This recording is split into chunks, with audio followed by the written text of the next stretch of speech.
বাড়িতে চিড়ে আছে তো তাহলেই হবে ব্রেকফাস্ট, লাঞ্চ, ডিনার যে কোনো সময় বাড়ির সবার জন্য ঝটপট বানিয়ে নিতে পারবে। আর বিশ্বাস করবে না, এই চিড়াগুলো যেমন দেখতে লোভনীয়, খেতেও সেরকম দারুণ সুস্বাদু, একদম তুলোর মতো তুলতুলে হয়। তো এখানে পরিমাণ মতো মানে 1 কাপ আমি চিড়ে নিয়েছি।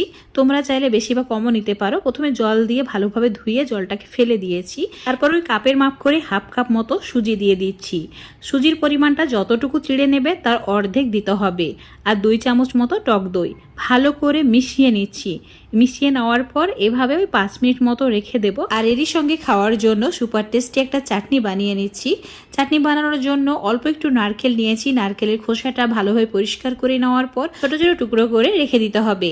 এখন চুলোর উপর একটা ফ্রাইং প্যান নিয়ে তাতে দিয়ে দিতে হবে অল্প একটু বাদাম আর দিয়ে দিতে হবে পিউলির ডাল। এই হাই ফ্লেমে ভেজে নেওয়ার পর ঠান্ডা করে নিতে হবে। তারপর একটা মিক্সার জার নিয়ে তাতে ঢেলে দিচ্ছি। তোমরা চাইলে এখানে বাদামের খোসাটা ছাড়িয়েও ঢেলে নিতে পারো। তো এখানে কেটে রাখা নারকেল আর তার সঙ্গে একটা কাঁচা লঙ্কা অল্প একটু জল দিয়ে মিহি করে পেস্ট করে নিয়েছি। আর স্বাদ মতো নুনটা অ্যাড করে দেওয়ার পর চুলোর ওপর একটা তড়কা প্যানে শুকনো লঙ্কা, অল্প একটু কালো সর্ষে আর সঙ্গে সর্ষের তেল দিয়ে একদম লালচে করে ভেজে নিতে হবে। তারপর এর মধ্যে দিয়ে দিতে হবে কারি পাতা। এবার নারকেল বাদামের চাটনিতে ঢেলে দেওয়ার পর ভালো করে মিশিয়ে নিলেই তৈরি হয়ে যাবে সুপার টেস্টি চাটনি। এটা তোমরা স্টোর করে রাখতে পারো ফ্রিজে 1 সপ্তাহ পর্যন্ত।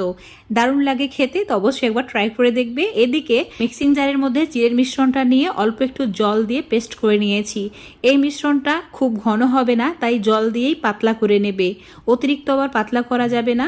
এখানে কাঁচা লঙ্কা, ক্যাপসিকাম, টমেটো আর পেঁয়াজ কুচি অ্যাড করেছি। তোমরা তোমাদের পছন্দ মতো বিভিন্ন ধরনের সবজি অ্যাড করতে পারো, কিন্তু সবজিগুলো একদম ছোট ছোট টুকরো করে কেটে নিতে হবে। তাতে এই চিলাটা তৈরি করার সময়ই সবজিগুলো একদম সুসেদ্ধ হয়ে যাবে। শুধুমাত্র নুন দিয়েই মিশিয়ে নিলেই একদম মিশ্রণটা রেডি হয়ে যাবে, কোনো মশলার প্রয়োজন নেই।